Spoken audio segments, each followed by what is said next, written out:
Indonesia, tanah air beta, pusaka abadi nan jaya.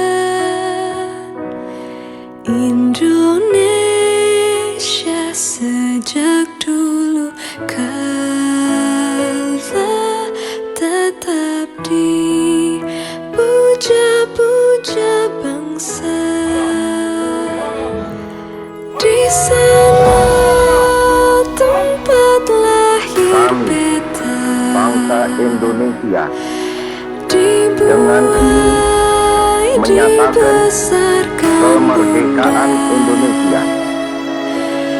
Tempat berlindung di hari tua.